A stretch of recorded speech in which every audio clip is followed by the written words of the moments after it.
एक राजा के दरबार में उत्सव चल रहा था। नर्तकी अपने नृत्य में मग्न थी और पूरी रात यह कार्यक्रम चलता रहा। जब सुबह हुई, तबले वाला ऊँघने लगा। नर्तकी ने यह देखा कि तबले वाले को नींद आ रही है, तो उसे जगाने के लिए उसने एक दोहा पढ़ा। घनी गई थोड़ी रही, या में पल पल जाए, एक पलक के कारण यूं ना कलंक लगाए। दोहा सुनते ही तबले वाले की नींद टूट गई और वह फिर से पूरे जोश से तबला बजाने लगा। तभी युवराज, राजा के पुत्र, दौड़ते हुए आए और नर्तकी को अपना मुकुट भेंट कर दिया।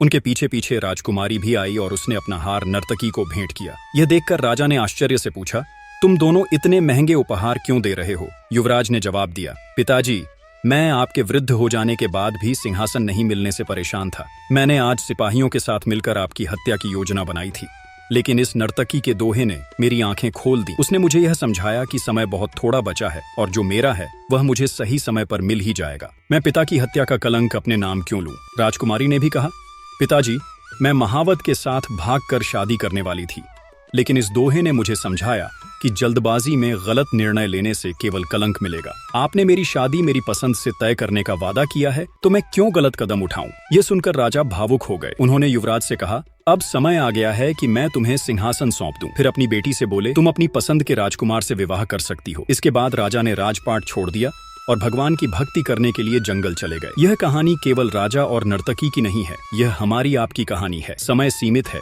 इसका सही उपयोग कीजिए और जल्दबाजी में कोई ऐसा कदम न उठाइए जो कलंक का कारण बने।